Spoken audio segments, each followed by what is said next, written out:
Boss tried to sleep with my fiance. Oh, good God, this is going to be interesting, isn't it? I mean, they've all been interesting, don't get me wrong, but this one, All right, let's see what we get. This was several years ago. So my boss, an extreme type A personality, found out I was seeing a young lady at another one of our offices. It was a long-distance relationship. He was the type who liked to control everything and mess with people for fun.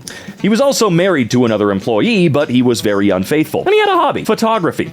He liked to take pictures of himself and his conquest in the act. Then he would show the pics around the production floor and brag about it. Well, that seems... But how do you stay working at a place if you're... Never mind. Well, on his next trip to this other office, he tried to get my girlfriend to sleep with him, but she spurned him. He made up some lies and got her fired. Very cool. It took a long time, but I was patient. I knew he kept the photos in his office. He could not risk keeping them at home where his wife might stumble upon them. One Saturday, I was working overtime, and the cleaning lady came through. They unlocked his office. I came in acting like I was taking dimensions on some drawings. The lady just asked me to close the door when I was finished. She left and went down toward accounting. And that's when I went through his desk. Sure enough, in the back of one drawer, I found a stack of photos 4 inches tall. I took them all.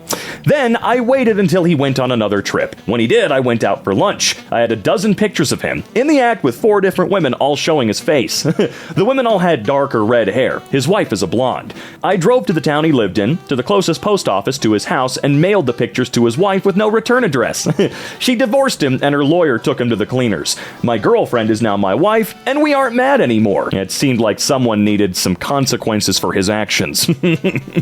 An attorney's dream case. My parents versus the bank. In 1973, my parents had enough money to build a little ranch house in the country. The small bank in town approved the mortgage, and the bank signed a contract to give Bob the money to build the house. Bob, as it turns out, was overbooking himself all over town, leaving his clueless minions to do the actual work. The build took longer and longer, with more and more having to be ripped out and redone. We're not talking using the wrong color paint or nailing up some wonky trim here. The architect forgot to fully erase a line in the blueprints, and the framers built a wall through the bathtub. My mother was told, don't put anything heavy in the kitchen cabinets because they were attached to drywall, not the studs. Using a few roofing nails through the back of each cabinet, the garage door opening was framed into the living room instead of towards the driveway, and so on. When the bank's representatives showed up for the final inspection, my parents met him in the front yard and refused to sign off on Bob's work. Then, representative became angry, as the bank had paid Bob a lot of money.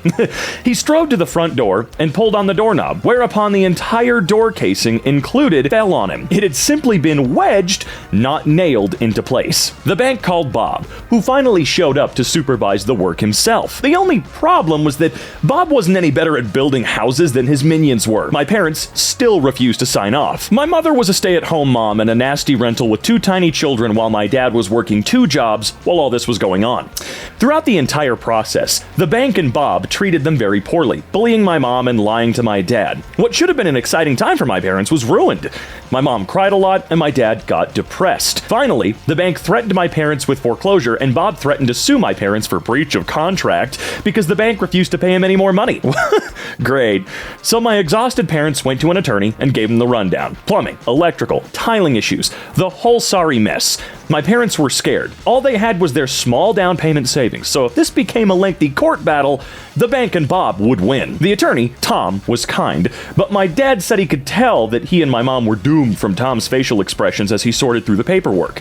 Then, abruptly, Tom smiled. "Let's get everyone together for a meeting," he told my parents. "Tomorrow." Oh boy, man, what did he see? So my parents, Tom, the bank's representative, the bank's attorney, Bob, and Bob's attorney met at the bank. Tom didn't give anyone else time to begin. He said, "Well, my clients have decided that they no longer want the house. Please remove it." Everyone started to laugh. "Remove it? Have you lost your mind?" Tom, in a sweeping theatrical gesture, placed a deed on the table. My clients own the land the house is sitting on outright. They no longer want the house. Get the house off of my client's land. Bob's attorney stared at the deed and then turned to Bob. "You built the house on land you don't own?" Bob nodded. The bank's attorney started yelling at the bank bank's representative. "You didn't finance the land the house is on?" the representative stammered. No, Tom said firmly. "As I said, gentlemen, you are trespassing on my client's land. I expect the house to be removed and the land returned to its original state at once."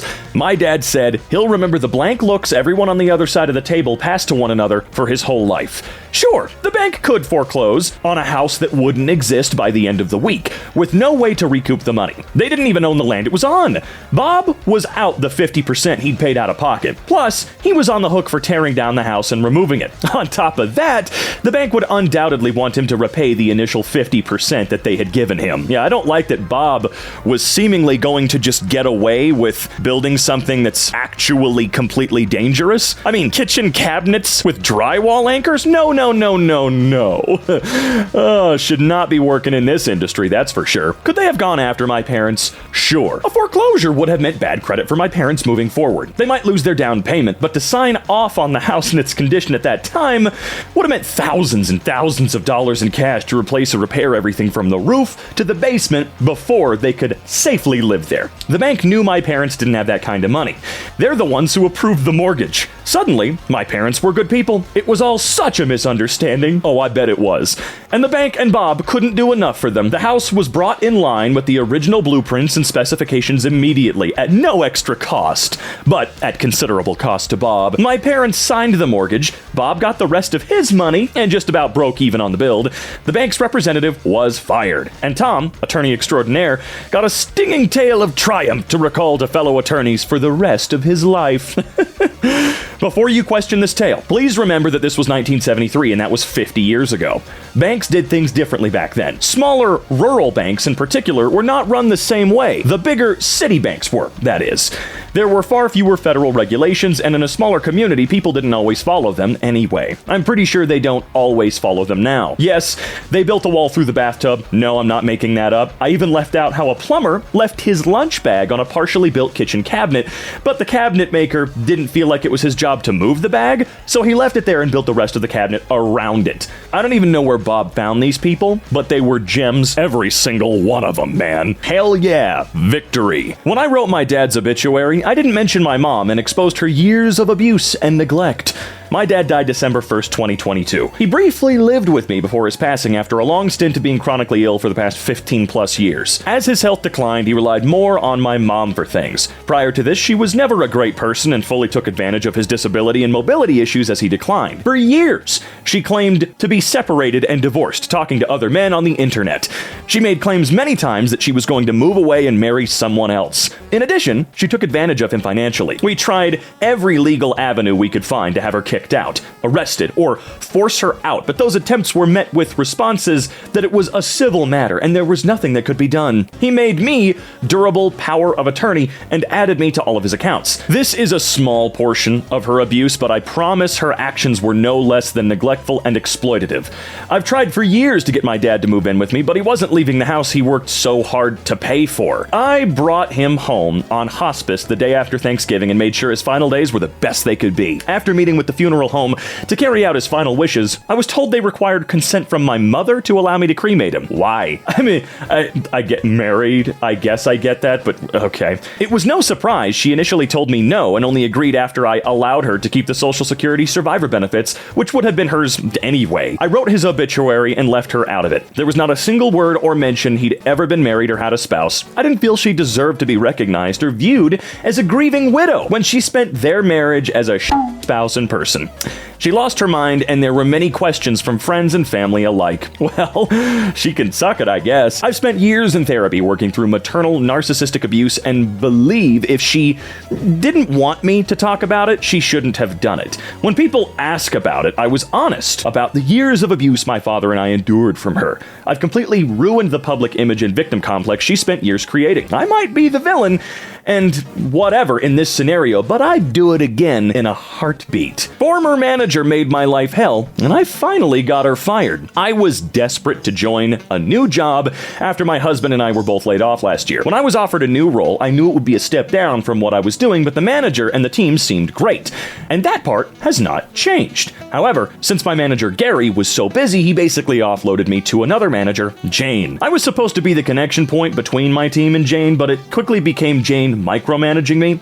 She would ask me to work through lunch, move or cancel vacation days, call at 11 p.m. on weekends, and order me around on phone calls. She also made nasty comments about my weight and said I was big for my race, so she's racist. The list of personal slights so long that it could fill 3 pages. I would talk back to her and she did not like that, and that provoked her more. I only stayed because we needed to pay the bills. Finally, I had a mental breakdown on a Friday afternoon after she yelled at me for something trivial about scheduling a meeting without including someone from her team who I didn't even know about.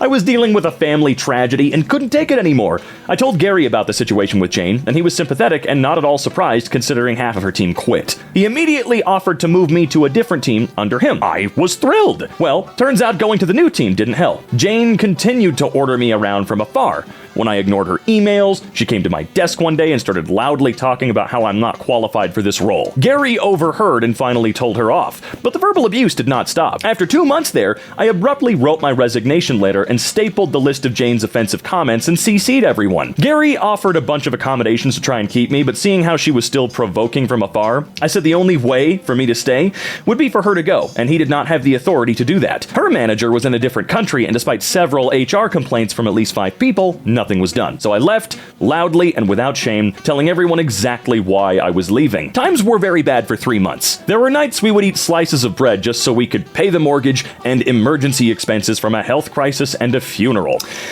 Oh, I love that health crises have to financially screw people over here. It's so cool. Even after he found a job, we were still catching up on bills and still are. I spent months applying for 5 to 10 roles a day, sometimes over 20. Last month, I saw a public memo about a big shot from a former company joining the company that I just left.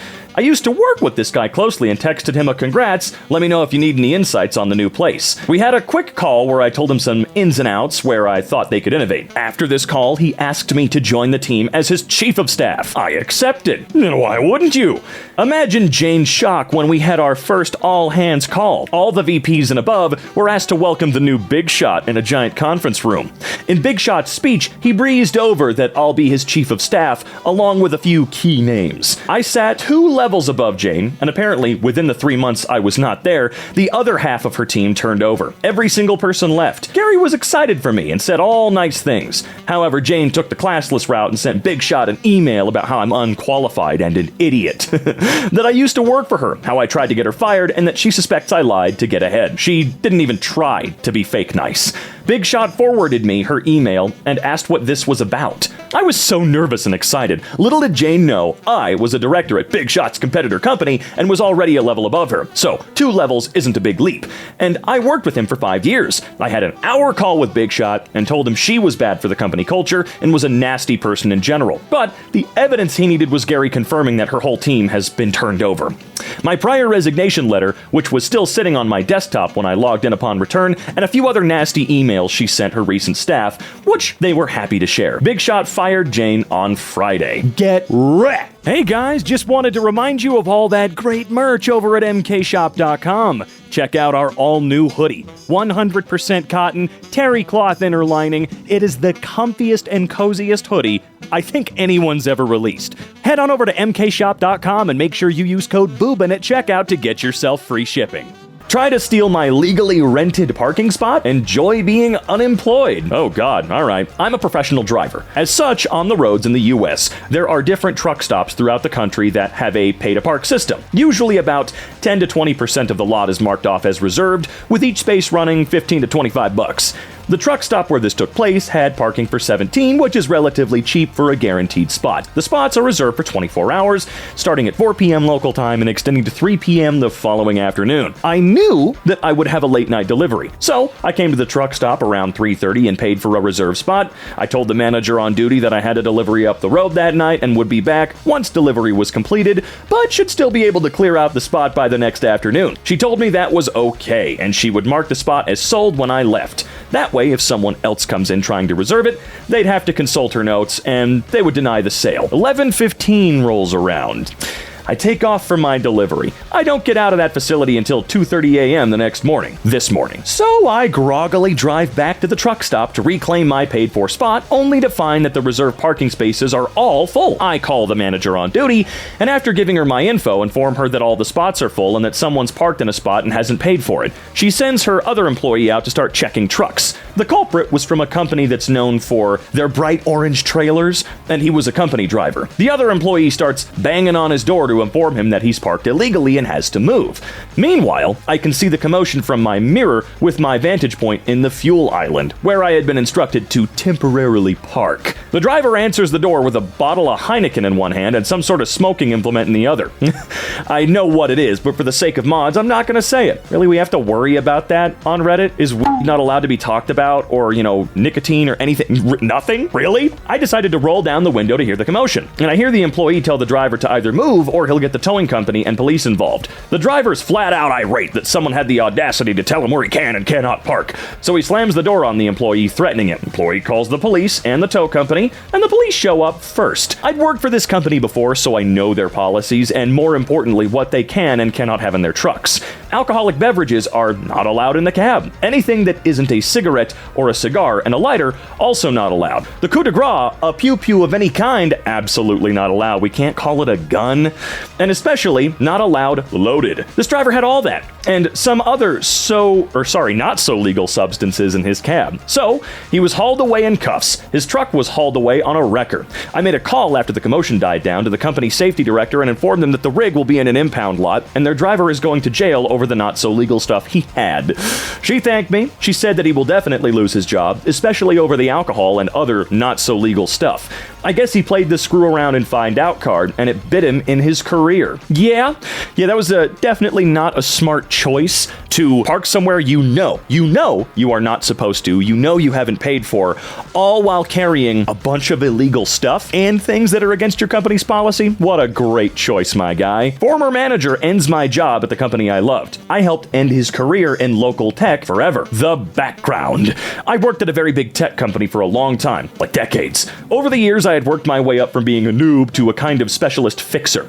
I became fairly well known internally as a security/emergency response person. I got assigned the bad or unfixable projects, many of which made news headlines. I have stories that I can never tell publicly, sadly. Suffice it to say that multiple senior vice presidents in various divisions got to know who I was because I effectively wrangled gnarly and complex problems and herded many intense tech nerds together to resolve things in multiple divisions over the years. It was so fun. At the time of our story, I was working on a small security team in a product engineering division. It was a somewhat turbulent time, and our team of 8 had weathered multiple reorganizations and had so many manager changes. It was a lot, but we kept our heads down and did the work, and we all got along just fine. Sidebar, and relevant later, one of the better managers assigned to run our team immediately assigned me a huge and complicated and urgently important project to manage. It would involve people in 6 different divisions, had seriously big legal implications, and our senior VP wanted it to happen by an aggressive deadline within like 4 to 6 weeks. Oh,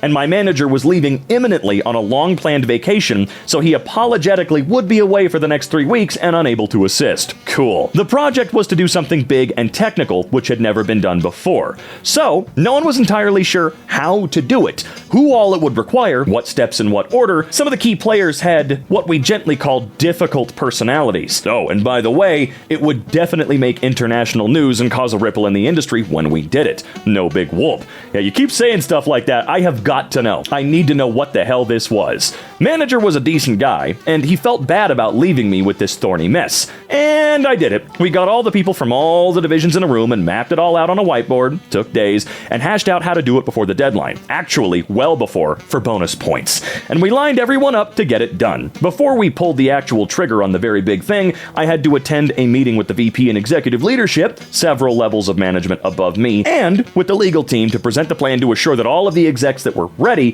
had it all handled. So I looked the VP in the eye and assured him that I got this. And then I did. The team did the big thing sooner than the deadline. It was flawless. We rocked that. Just another day at the office? The inept manager enters. A few months after the epic project, our good manager left us for another role, and someone new moved over from an unrelated division out of nowhere.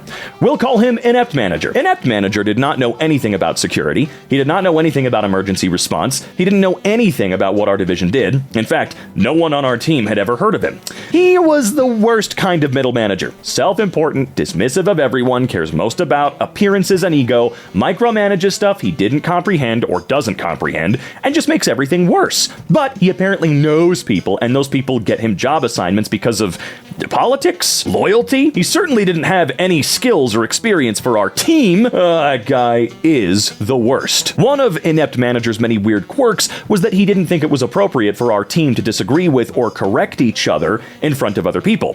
Things in tech, specifically product development, move pretty quickly, and things change all the time. So, if some of our team was meeting with someone from another team and someone said something like, "We decided to make the sky green and we're on schedule," and someone else on our team chimed in to say, "Actually, that's changed. We decided that the sky is now going to be blue and we pushed the deadline back 2 weeks. That just happened in an earlier meeting." "Oh, okay, cool." Inept Manager would interrupt and say, "We clearly need to get on the same page. Let's end this meeting right now and reschedule when my team has all the facts straight."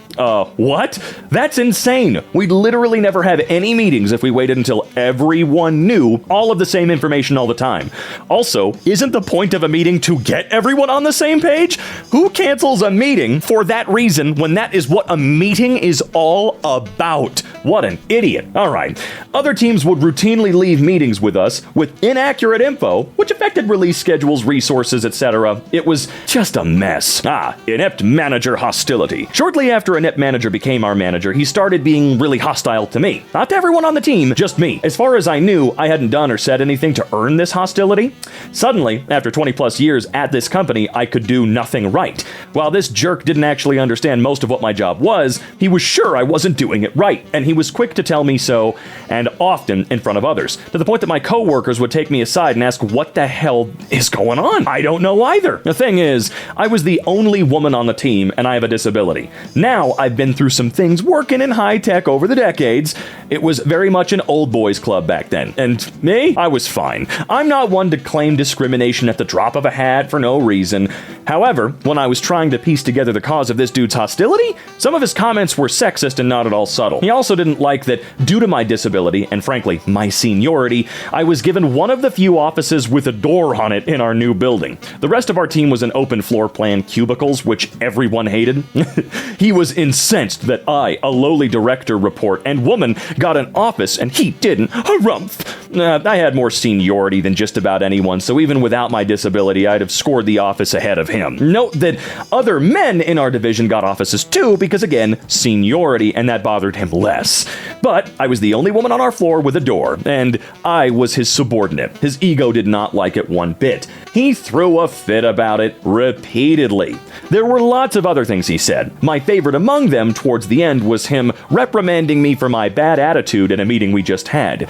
Inept Manager had told me beforehand not to say anything during that meeting because he was insisting on sharing incorrect information again, and he knew I'd want to correct it. So I sat quietly and kept my eyes on the PowerPoint presentation, or the floor, nearly the whole time. When I asked him how I'd had a bad attitude when I hadn't said anything, as he requested, I didn't like the look on your face. Okay, dude. After realizing there was nothing I could do to make the guy happy with my work and to lose his hostility, I finally went to HR to go on the record. I knew they'd do nothing about it, but I wanted to document it at least. So, predictably, they told me, work harder at getting along with him. And because it wasn't my first rodeo, I went back to my office and emailed HR saying, thanks for meeting with me about my concerns over Inept Manager. I fear his bias and misogyny will reflect negatively in my next performance review.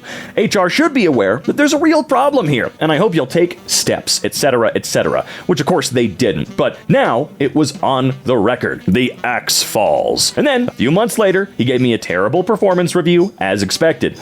Long story, already long, he was trying to fire me for underperformance. Unfortunately for me, the company had started rounds of layoffs all over, and it was the worst possible time to be looking for another job internally. And now, I had a bad performance review on my record as well.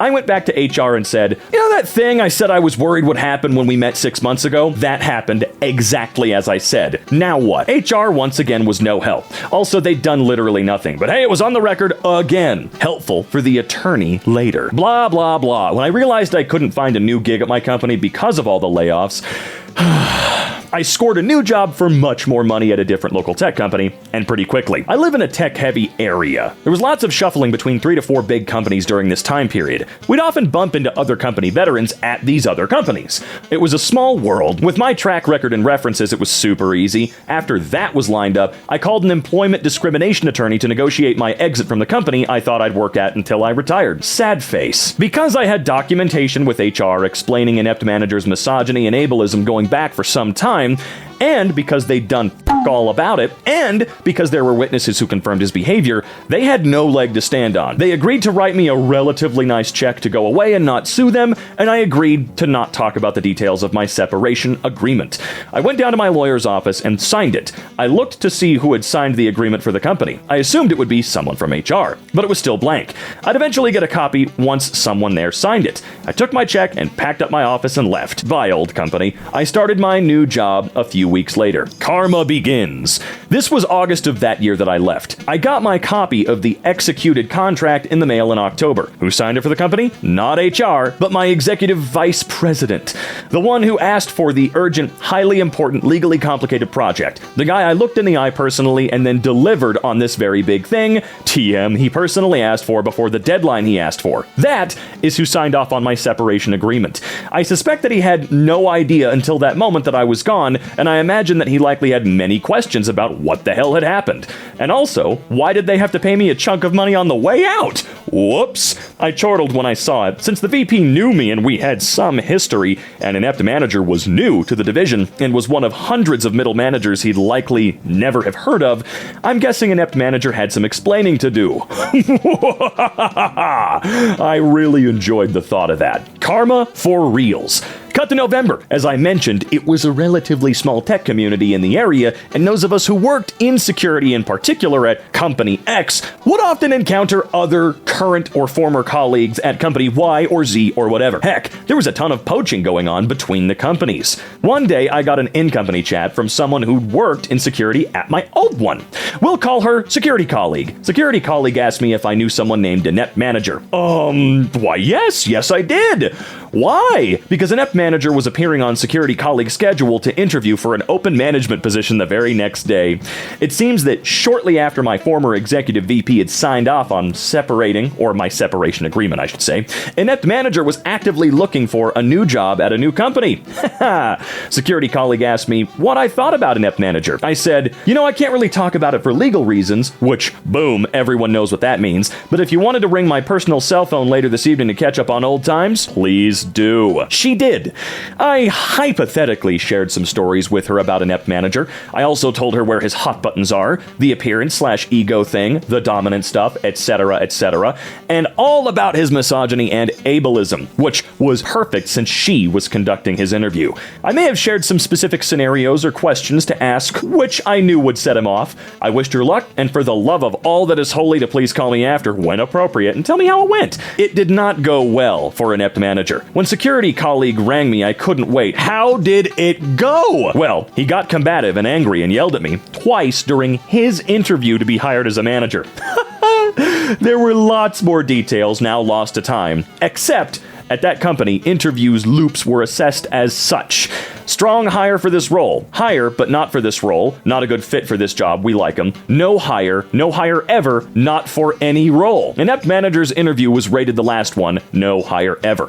Blacklisted from any job ever at one of the biggest tech companies in the world after being pushed out the door of one of the other biggest tech companies in the world.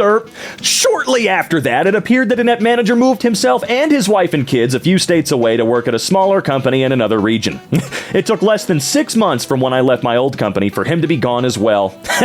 What gets me, still, is that Inept Manager thought I was so inconsequential, so unimportant, that he didn't bother to check and see where I landed after he forced me out of the company I loved, and when he had to look for another job himself shortly thereafter, it also never occurred to him that I'd have connections with, thousands of colleagues I've worked with over the years, some of whom could now be working at Company X, Y, or Z, where he was interviewing, and where I'd score a huge raise for myself. To this day, he doesn't know why his interview at Company why tanked so badly. And since security colleague was not legally precluded from sharing stories she had heard through the grapevine about a net manager's management problems, it's possible that other of our old security colleagues at Company Z and other companies in the area may have heard the stories too, which means he's unlikely to get a job at any major tech company in this area, maybe ever. Definitely not at X or Y, and they're big companies, among the biggest. And it's all because he's an asshole, ableist, misogynistic middle manager who underestimated little ol' me. Maybe if you're a sexist, ableist piece of crap, you should just leave that in your personal life. Never let anybody know, especially the people you work with. Seems like, again, consequences of actions really came down hard on him. Just, good lord, what a story. I think I like this subreddit. I love reading good old-fashioned venge arcs, or vengeful arcs, revenge arc. You know what I'm talking about, don't ya?